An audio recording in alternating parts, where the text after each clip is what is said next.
ಚೋಳನಾಯಕನಹಳ್ಳಿ ಮಾಗಡಿ ರಸ್ತೆಯಲ್ಲಿರೋದು.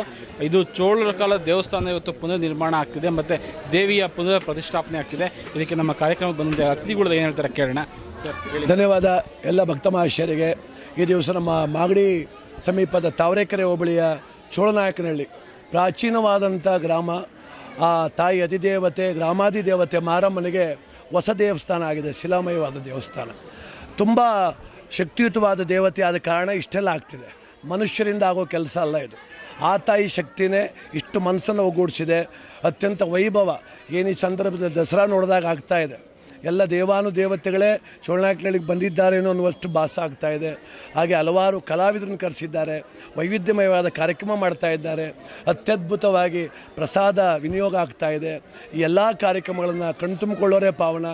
ದಯಮಾಡಿ ನಾಳೆನೂ ಕಾರ್ಯಕ್ರಮ ಇದೆ, ಎಲ್ಲರೂ ಕೂಡ ಬರಬೇಕು. ಹಾಗೆ ಪರಮ ಪೂಜ್ಯ ಗುರುಗಳು ನಮ್ಮ ಆದಿಚುಂಚನಗಿರಿ ಪೀಠಾಧ್ಯಕ್ಷರಾದಂಥ ಭೈರವ ಸ್ವರೂಪಿಗಳೇ ಆದಂಥ ಶ್ರೀ ಶ್ರೀ ಶ್ರೀ ನಿರ್ಮಲಾನಂದನಾಥ ಸ್ವಾಮೀಜಿಯವರು ಈ ಕಾರ್ಯಕ್ರಮಕ್ಕೆ ಬರ್ತಾ ಇದ್ದಾರೆ. ನಂದಾವಧೂತ ಗುರುಗಳು ಬರ್ತಾ ಇದ್ದಾರೆ, ಹಲವಾರು ಗಣ್ಯರು ಬರ್ತಾ ಇದ್ದಾರೆ.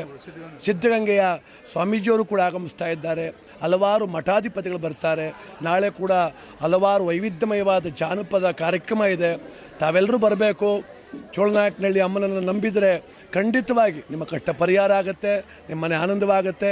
ಕಂಕಣ ಭಾಗ್ಯ, ಸಂತಾನ ಭಾಗ್ಯ, ಸಂತೃಷ್ಟಿಯನ್ನು ಆ ತಾಯಿ ಕರುಣಿಸ್ತಾಳೆ. ಧನ್ಯವಾದಗಳು ಸರ್. ಇವತ್ತೇನಾಗಿದೆ ಅಂದರೆ ಮನುಷ್ಯ ದೇವರನ್ನೇ ಪ್ರಶ್ನೆ ಮಾಡೋ ಮಟ್ಟಕ್ಕೆ ಬೆಳೆದಾನೆ. ಅಂಥ ವ್ಯಕ್ತಿಗಳು ತಾವೇ ಒಂದು ಮೆಸೇಜ್ ಕೊಡೋದಾರೆ, ಏನು ಕೊಡ್ತೀರಾ ಸರ್?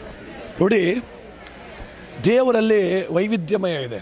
ಪ್ರಕೃತಿನೂ ದೇವರೇ, ಹರಿಯೋ ನದಿಯನ್ನು ದೇವರು ಅಂತೀವಿ ನಾವು. ಮನುಷ್ಯನು ನಿಮಿತ್ತ ಮಾತ್ರ, ಮನುಷ್ಯ ನಿಮಿತ್ತ ಮಾತ್ರ. ನೋಡಿ, ಭಾಳ ಜನರ ಹತ್ರ ನೀವು ಒಂದು ಮಾತು ಕೇಳಿ, ಏನು ಸರ್ ಚೆನ್ನಾಗಿದ್ದೀರಾ ಅಂದರೆ, ಎಲ್ಲ ಇದೆ ಕಣಪ್ಪ, ನೆಮ್ಮದಿ ಇಲ್ಲ ಅಂತಾರೆ. ಮತ್ತು ನೆಮ್ಮದಿ ಹೆಂಗೆ ಸಂಪಾದನೆ ಮಾಡೋದು ನಾವು? ಹಣದಿಂದ ಸಿಗುತ್ತಾ? ಅದು ಹುದ್ದೆಯಿಂದ ಸಿಗುತ್ತಾ? ಅಧಿಕಾರದಿಂದಂತೂ ಸಿಗೋದಿಲ್ಲ. ಅದಕ್ಕೆ ನಾವು ಹೇಳ್ತೀವಿ, ಆ ನೆಮ್ಮದಿಯೇ ದೈವಾನುಗ್ರಹ ಅಂತ. ಯಾರನ್ನು ಇಂಥದ್ದೇ ದೇವರು ಮಾಡಿ ನಿಮ್ಮ ಮನೆ ಕರೆಸಿ ಹೋಮ ಮಾಡಿಸಿ ಯಾರೋ ಅವ್ರ ಬ್ರಾಹ್ಮಣರೇ ಉದ್ಧಾರ ಮಾಡಿ ಅಂತ ಯಾರಿಗೂ ಹೇಳಿಲ್ಲ. ಇತ್ತೀಚೆಗಂತೂ ಭಾಳ ಕೆಟ್ಟ ಚಾಳಿ ಹುಟ್ಟುಬಿಟ್ಟಿದೆ. ಆ ಬ್ರಾಹ್ಮಣರನ್ನು ಬೈಬೇಕು ಅಂತ ನಿಂತ್ಬಿಟ್ಟವ್ರು ಭಾಳ ಜನ.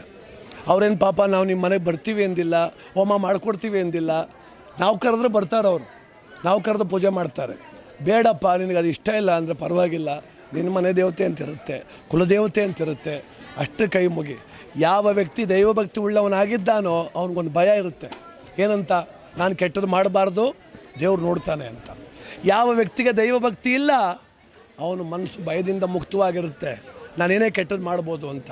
ಅದಕ್ಕೆ ಎಲ್ಲ ಮನುಷ್ಯನೊಳಗೆ ಒಂದು ಧರ್ಮದ ಭಯ ಉಂಟಾಗಲಿ ಅಂತ ದೇವ್ರು ಬೇಕು. ದೇವ್ರು ಇದ್ದಾನೆ, ಭಗವಂತ ಇದ್ದಾನೆ, ಅವನಿರೋದಕ್ಕೆ ಇಷ್ಟೆಲ್ಲ ಸಾಧ್ಯವಾಗ್ತಿದೆ. ಆದ್ದರಿಂದ ದಯಮಾಡಿ ನಂಬಬೇಕು, ನಂಬದಿರ್ದರಿರಬೇಕು. ನೋಡಿ, ಒಬ್ಬ ಕವಿ ನಮ್ಮ ಡಿ ವಿ ಗುಂಡಪ್ಪನವ್ರು ಹೇಳ್ತಾರೆ, ಒಂದು ಕಗ್ಗದಲ್ಲಿ ಹೇಳ್ತಾರೆ ದೇವ್ರ ವಿಚಾರದಲ್ಲಿ, ನಂಬಬೇಕು ಪರಮಾತ್ಮನ, ನಂಬದಿದ್ದರಿರಬೇಕು. ನೀವು ನಂಬೇಕಂತೆ, ಇಲ್ಲ ಸುಮ್ಮನಾದರೂ ಇರಬೇಕಂತೆ. ಯಾಕೆ ಹೇಳ್ತಾರೆ ಗೊತ್ತಾ? ನಂಬಿದ ಪ್ರಾಲ್ನಾದನಿಗೆ ನಾರಾಯಣನಾದ, ನಂಬದ ಕಶ್ಯಪನಿಗೆ ನರಸಿಂಹನಾದ. ನಂಬಿದವನಿಗೂ ಕಂಡ, ನಂಬದಿದ್ದವನಿಗೂ ಕಂಡ. ಪ್ರಾಲ್ನಾದ ನಂಬಿದ್ದ, ಅವನಿಗೂ ಕಂಡ ಭಗವಂತ. ಅವರಪ್ಪ ಕಶ್ಯಪ ನಂಬಿಲ್ಲ, ಅವನಿಗೂ ಕಂಡ. ಎರಡರಲ್ಲಿ ಒಂದು ಕಾರಣನಾರು ಆಗ್ಬೇಕು ನೀ ನಂಬಿಯೂ ನಂಬದಂತೆ, ನಂಬದಿರ್ದರೂ ನಂಬಿದಂತಿದ್ದರೆ ಸಿಂಬಳದೊಳಗೆ ಸಿಕ್ಕ ನೊಣದಂತೆ ಮಂಕುತಿಮ್ಮ ಅಂದರು. ನೀನೇನಾದ್ರು ಅರ್ಧಂಬರ್ಧ ನಂಬಿದರೆ ಈ ಗೊಣ್ಣೆಲ್ಲಿ ನೊಣ ಸಿಗಾಕೊಂಡು ಒದ್ದಾಡಬೇಕಾಗ್ತದೆ. ಅದಕ್ಕೆ ದೇವ್ರನ್ನ ನಂಬು ಅಂದರು. ಆದ್ದರಿಂದ ದಯಮಾಡಿ ನಿಮ್ಮನ್ನು ಇಂಥದೇ ಪೂಜೆ ಮಾಡಿ ಅಂತ ಯಾರೂ ಹೇಳಿಲ್ಲ. ದೈವಭಕ್ತರಾಗೋಣ, ಸದಾಚಾರ ಸಂಪನ್ನರಾಗೋಣ. ಇದು ನಂಬಿಕೆ, ಮೂಢನಂಬಿಕೆ ಅಲ್ಲ, ಇದು ನಂಬಿಕೆ. ಈ ನಂಬಿಕೆ ಉಳಿಸ್ಕೊಳ್ಳೋಣ. ಧನ್ಯವಾದ.